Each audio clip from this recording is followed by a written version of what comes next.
আপনারা জানেন যে আগামী 12ই ফেব্রুয়ারি আমাদের দেশের কেন্দ্রীয় শ্রমিক সংগঠনগুলো কেন্দ্রীয় সরকারের জনস্বার্থ বিরোধী যে আর্থিক নীতি, আমাদের রাষ্ট্রায়ত্ত ক্ষেত্রের বেসরকারীকরণ, গোটা দেশে তীব্র মূল্যবৃদ্ধি, বেকারি, বৈষম্য, এই সব কিছুর বিরুদ্ধে কেন্দ্রীয় শ্রমিক সংগঠনগুলো দীর্ঘদিন ধরে লড়াই করছে।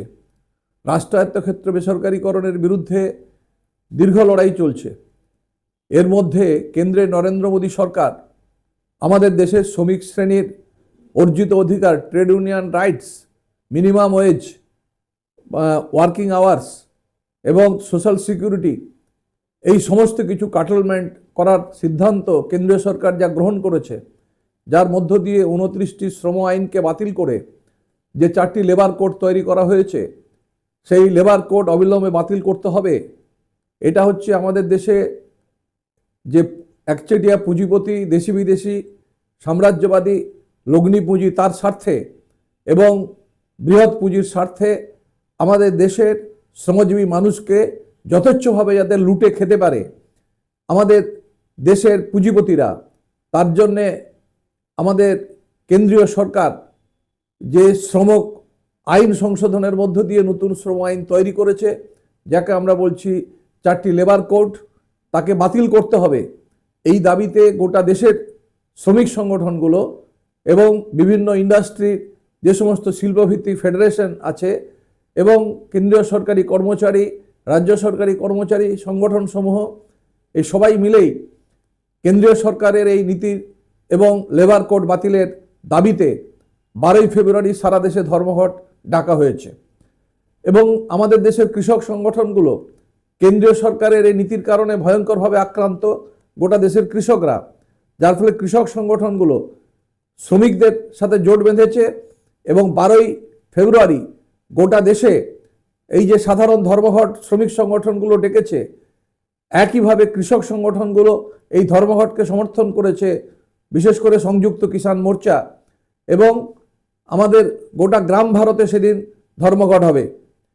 এই ধর্মঘটের মধ্য দিয়ে আমরা যেমন কেন্দ্রীয় সরকারের যে স্বৈরাচারী ফ্যাসিবাদী যে আর্থিক নীতি, যার মধ্য দিয়ে আমাদের দেশের শ্রমজীবী মানুষের যে অর্জিত যে সমস্ত অধিকারগুলো, যে নিরাপত্তাগুলো আর্থিক ক্ষেত্রে, সামাজিক ক্ষেত্রে, তার জীবন জীবিকার প্রশ্নে যা ছিল, সেগুলোকে যেভাবে আজকে কেড়ে নেওয়া হচ্ছে এবং একতরফাভাবে পার্লামেন্টে কোনো আলোচনা না করে বিরোধী রাজনৈতিক দলগুলোর সাথে কোনো বা তাদের মতামতকে গুরুত্ব না দিয়ে এবং শ্রমিক কৃষক সংগঠনগুলোর মতামতকে উপেক্ষা করে এই সরকার পুঁজিপতিদের মুনাফা বৃদ্ধির স্বার্থে এই পদক্ষেপগুলো গ্রহণ করছে। তাই এর বিরুদ্ধে সর্বাত্মক লড়াই এবং প্রতিরোধের ডাক দিয়েছে কেন্দ্রীয় শ্রমিক সংগঠনগুলো। আপনারা জানেন, গত উদার অর্থনীতির এই পর্বে আমরা দেখেছি আমাদের দেশের উৎপাদনের ক্ষেত্রে বিভিন্ন শিল্প কলকারখানা ইন্ডাস্ট্রিতে স্থায়ী চাকরির পরিবর্তে অস্থায়ী কন্ট্রাকচুয়াল ক্যাজুয়াল শ্রমিক কর্মচারী নিযুক্ত হচ্ছে কম মজুরিতে এবং কোনো কোনো ক্ষেত্রে 8 ঘন্টার কাজের পরিবর্তে তাদেরকে 10 ঘন্টা 12 ঘন্টা কাজ করতে বলা হচ্ছে। এবং অনেক ক্ষেত্রেই আমরা দেখেছি এই সময়ে বিশেষ করে রাষ্ট্রায়ত্ত ক্ষেত্রে প্রায় 70% শ্রমিক কর্মচারী হচ্ছে কন্ট্রাকচুয়াল ক্যাজুয়াল এবং কেন্দ্রীয় সরকার রাজ্য সরকারের দপ্তরে লক্ষ লক্ষ পদ শূন্য। সেই পদগুলো পূরণ করার জন্যে কেন্দ্রীয় সরকার এবং রাজ্য সরকার কোনো পদক্ষেপ গ্রহণ করছে না। অথচ কেন্দ্রের নরেন্দ্র মোদী সরকার বলেছিল আচ্ছে দিন লেকার আয়েঙ্গে, বলেছিল বছরে 2 কোটি করে হচ্ছে বেকার যুবকদের কর্মসংস্থানের ব্যবস্থা হবে, যার মধ্যে দিয়ে এই যে 12 বছরে কমপক্ষে 24 কোটি মানুষের কর্মসংস্থানের প্রতিশ্রুতি যা কেন্দ্রের বিজেপি সরকার দিয়েছিল, তা সম্পূর্ণ ব্যর্থ এবং একটা বড় ভাঁওতা হিসাবে আজকে প্রমাণিত হয়েছে।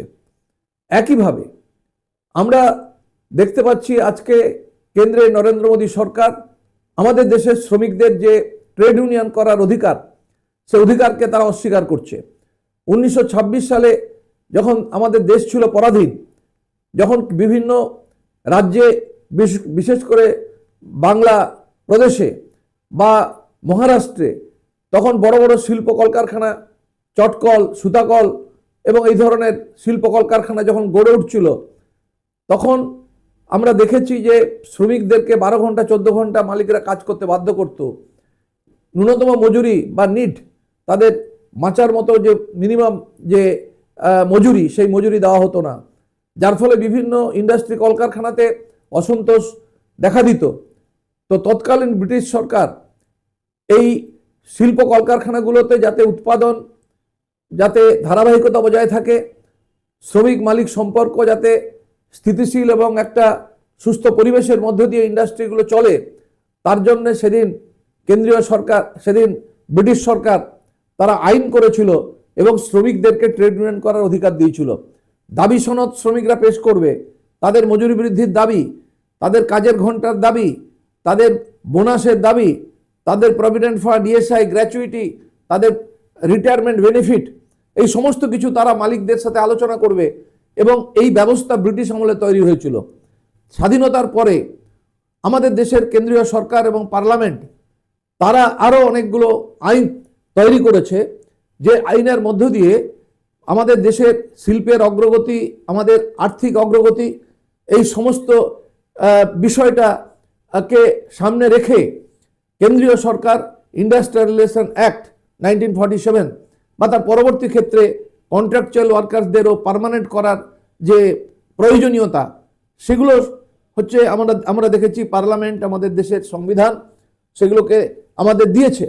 এবং একইভাবে কাজের ঘন্টা, 8 ঘন্টা কাজ, 8 ঘন্টা আনন্দ, খেলাধুলো, বিশ্রাম এবং 8 ঘন্টা বিশ্রাম, এই যে 8-3-24 ঘন্টা, এর একটা ব্যালেন্স, একটা সুস্থ মানুষের জীবন, শ্রমজীবী মানুষ তার প্রয়োজন, তাকে ভিত্তি করে আপনারা জানেন যে 1886 সালে আমেরিকাতে, তখন গোটা আমেরিকা জুড়ে 8 ঘন্টা কাজের দাবিতে আন্দোলন তৈরি হয়েছিল।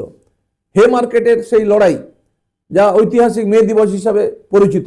পরবর্তী সময়ে সারা পৃথিবীর সমস্ত পুঁজিবাদী দেশে, সমস্ত সমাজতান্ত্রিক বা সমস্ত দেশে 8 ঘন্টা কাজের অধিকারকে মেনে নেওয়া হয়েছে। আজকে কেন্দ্রের নরেন্দ্র মোদী সরকার সেই শ্রমিকদের সেই অধিকারকে কেড়ে নিয়ে বাধ্য ভারতবর্ষের ট্রেড শ্রমিকদেরকে 12 ঘন্টা 14 ঘন্টা কাজ করতে হবে। কোনো শিল্পপতি আমাদের দেশে তারা দাবি করছে যে সপ্তাহে 90 ঘন্টা কাজ করতে হবে, কিন্তু কোনো ওভারটাইম বা বাড়তি মজুরির প্রশ্ন থাকবে না। এবং 1957 আমাদের ইন্ডিয়ান লেবার কনফারেন্সে একজন শ্রমিকের ন্যূনতম মজুরি কি হবে, ডক্টর অ্যাক্রয়েডের ফর্মুলা, 700 ক্যালোরি একজন শ্রমিকের তার খাদ্য দরকার, তার বস্ত্র, বাসস্থান, তার অন্যান্য তার ছেলে মেয়েদের পড়াশুনো, শিক্ষা এবং উৎসব, এই সামাজিক দায়বদ্ধতা, এই সমস্ত বিষয়গুলোকে মাথায় রেখেই 8 ঘন্টা ন্যূনতম মজুরি নির্ধারণের যে সিদ্ধান্ত গ্রহণ করা হয়েছিল। পরবর্তী সময়ে আমরা দেখেছি আমাদের দেশের সুপ্রিম কোর্ট তার সাথে আরও 20% অ্যাডিশন করে মিনিমাম ওয়েজ নির্ধারণের ক্ষেত্রে যে গাইডলাইন তৈরি হয়েছিল, আজকে কেন্দ্রে নরেন্দ্র মোদী সরকার যে ওয়েজ লেবার কোড তৈরি করেছে, সেই ওয়েজ লেবার কোডে মিনিমাম ওয়েজের যে প্রয়োজনীয়তা তাকে অস্বীকার করা হয়েছে, নস্যাৎ করা হয়েছে। সেখানে ফ্লোর লেভেল ওয়েজের কথা বলা হয়েছে। এবং দেশকে বাঁচাতে হবে, দেশের মানুষকে বাঁচাতে হবে, শ্রমিক কৃষককে বাঁচাতে হবে। এই উদ্দেশ্যেই 12ই ফেব্রুয়ারির যে ধর্মঘট, সেই ধর্মঘটে রাজ্যের সমস্ত মানুষের কাছে আমি আবেদন করব, আপনারাও এই শিল্প ধর্মঘট, পরিষেবা ধর্মঘট এবং সামগ্রিকভাবে গোটা দেশে যে সাধারণ ধর্মঘট, তাতে আপনারা সমর্থন করবেন, সামিল হবেন। নমস্কার।